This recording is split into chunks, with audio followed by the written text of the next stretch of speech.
ಕರ್ನಾಟಕ ಬಜೆಟ್ನಲ್ಲಿ ಇದು ಒಂದು ಆದಾಯದ ಮೂಲ, ಪ್ರಾಶಸ್ತ್ಯವಾದಂಥ ಆದಾಯದ ಮೂಲ.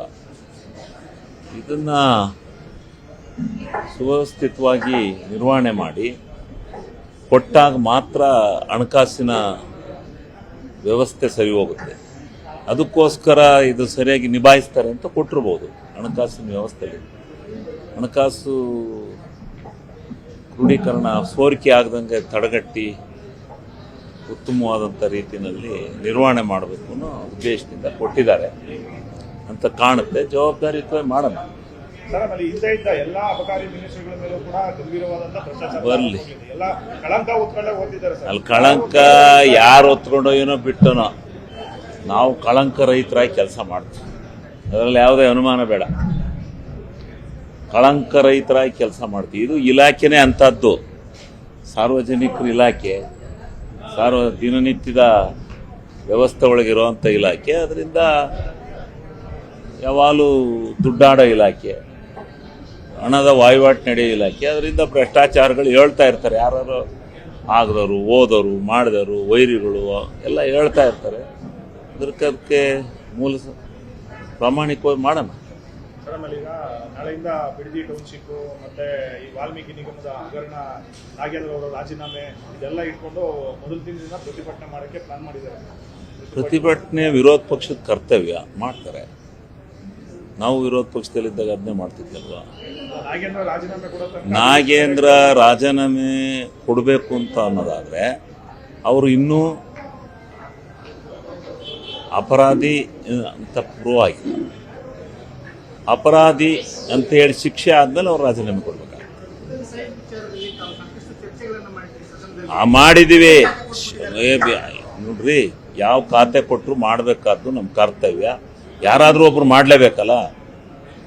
ಇರೋ 34 ಜನದಲ್ಲಿ ಯಾರಾದರೂ ಒಬ್ಬರು ನಿರ್ವಹಣೆ ಮಾಡಲೇಬೇಕಲ್ರಿ.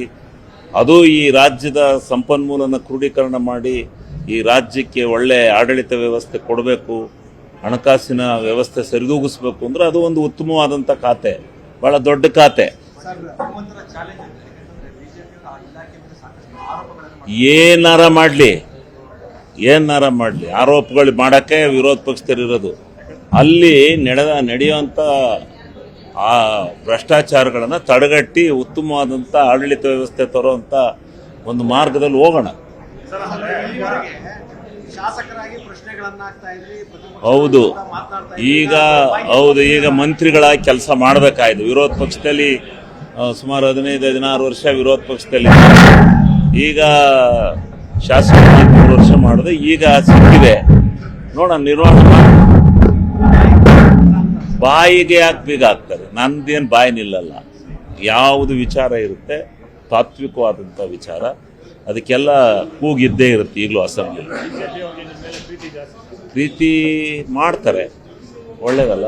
ಪ್ರೀತಿ ಮಾಡಿದ್ರೆ ಒಳ್ಳೇದಲ್ಲ. ಪ್ರಜ್ವಲ್ ರೇವಣ್ಣ ಅವರು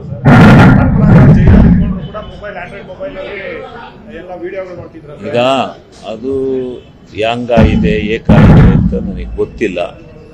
ಆಮೇಲೆ ನಾವೇನಾದ್ರು ಪ್ರತಿಕ್ರಿಯೆ ಮಾಡೋದು, ಅವರು ಈಗಾಗಲೇ ಸಂಕಷ್ಟದಲ್ಲಿದ್ದಾರೆ, ತಪ್ಪು ಮಾಡಿದ್ದಾರೆ, ಸಂಕಷ್ಟದಲ್ಲಿದ್ದಾರೆ. ಅವ್ರಿಗೆ ಮತ್ತೆ ಯಾಕೆ ಮನಸ್ಸಿಗೆ ನೋಯಿಸಿ ಅದೇ ತಪ್ಪನ್ನು ಮಾಡಬಾರ್ದು. ಯಾರೇ ಆಗಲಿ ಸಂವಿಧಾನದ ಕಾನೂನುಬದ್ಧವಾಗಿ ಇರಬೇಕಾದ್ದು ನಾಗರಿಕನ ಪ್ರತಿಯೊಬ್ಬನ ಕರ್ತವ್ಯ. ಅದನ್ನು ಮಾಡ್ಕೊಂಡು ಹೋದ್ರೆ ಸಾಕು.